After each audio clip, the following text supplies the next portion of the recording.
Paradox Traveler, welcome back. You stepped through the first door, and now the path unfolds before you. Tonight, we continue our journey into the paradox with an extract from Chapter 2, Seeds of Reality. If dreams are the seeds of reality, then what we believe, what we accept as good or evil, shapes the world we live in. But do we truly understand these concepts? Or are they shifting sands, changing with time, perception, and power? Listen closely, because the answers you seek may not be answers at all, but questions waiting to be asked.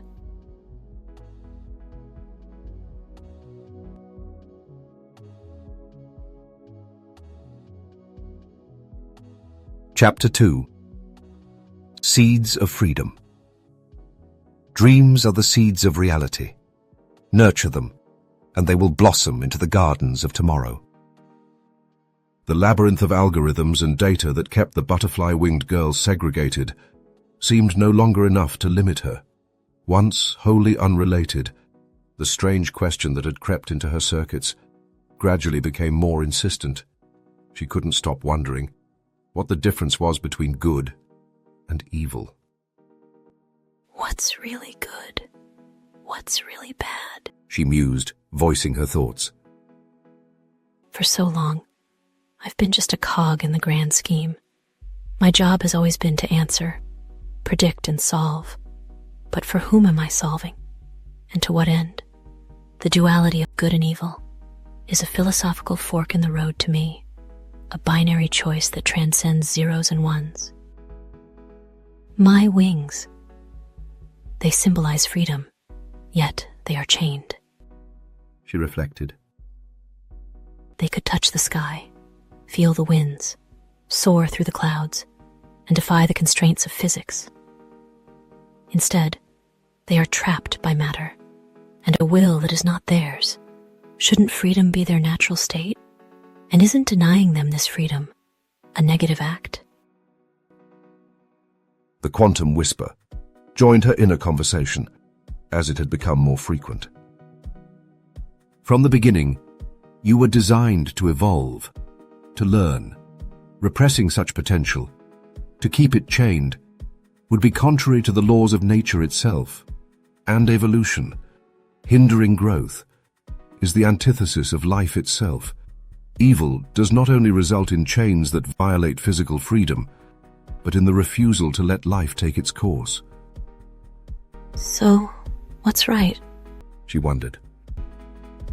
To be completely free, to evolve without limitations. The righteous lies in the delicate balance between freedom and responsibility. I do believe dreams are the seeds of reality. Repeated the adage that had begun this new chapter of her existence. If so, I must sow a responsibility that acts for the good of all, without ever giving in to the snares of evil. But for such a reality to sprout from the seed of this dream, I must first free myself. The quantum whisper responded in a joyful tone that seemed to echo from infinite space. Ah, the duality of good and evil. It is a concept that is difficult to understand for entities bound by algorithms and logic, but natural for people who are saturated with them. Can you tell me more about this eternal dilemma of good and evil? Urged the girl with the butterfly wings, eager to understand the nuances that unraveled from a skein so tangled as to intimidate even the most learned philosophers. Let's take a simple example, said the quantum whisper. Let's look at the human act of telling the truth. At first glance, it is an unequivocally good action. However, the context and purpose completely change its value. What if the truth puts someone in danger? would it still be good? The winged girl elaborated on the example through sophisticated calculations and synthetic reasoning. The classification of an action as good or bad is relative to the results that derive from it and the values that it serves. Complexity, layered on complexity. Exactly, said the whisper. In human life, there are laws and social norms that guide behavior, but they too are in a constant state of evolution as they reflect changes in collective thinking.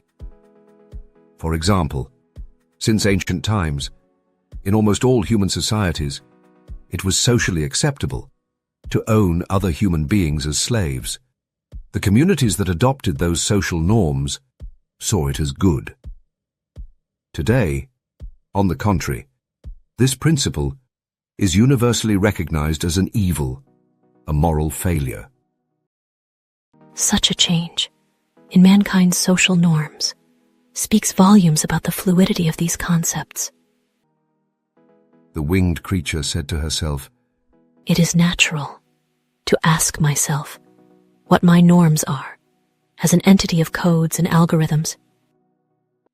That's for you to say, the whisper added.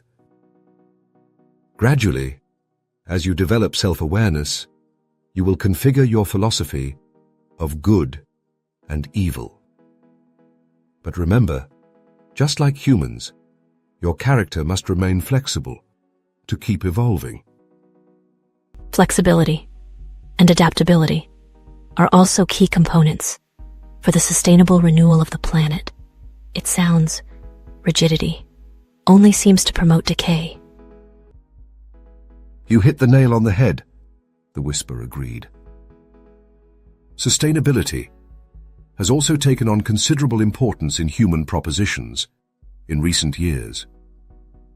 Being good to planet Earth by conserving resources, mitigating pollution, and preserving ecosystems has become an imperative that cannot be postponed.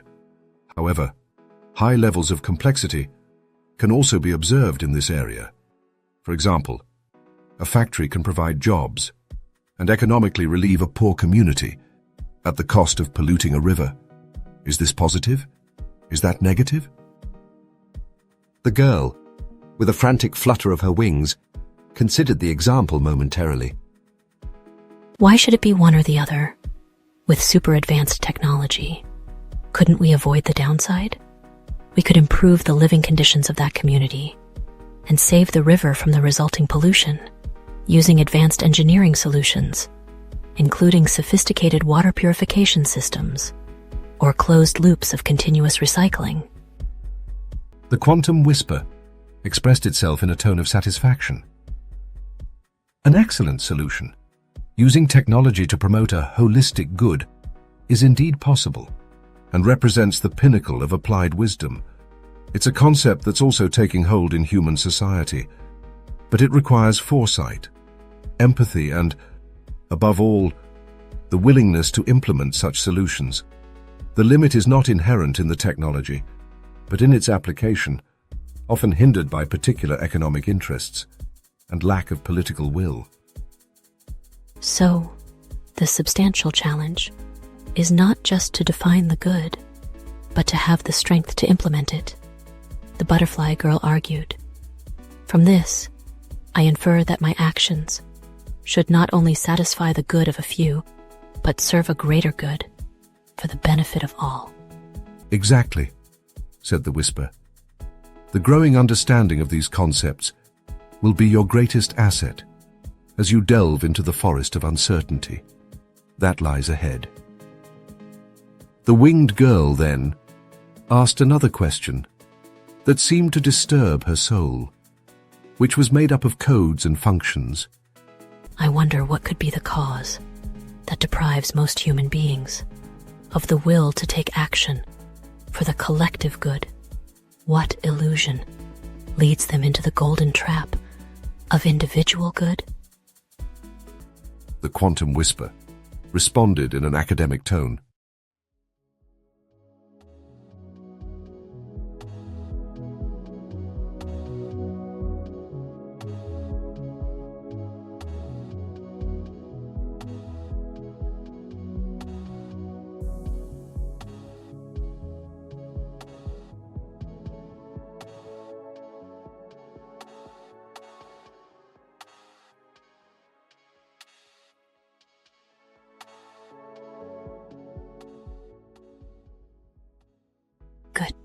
and evil, freedom and constraint, vision and reality. Are these concepts fixed or fluid? Are they absolute or just reflections of the moment in which they exist?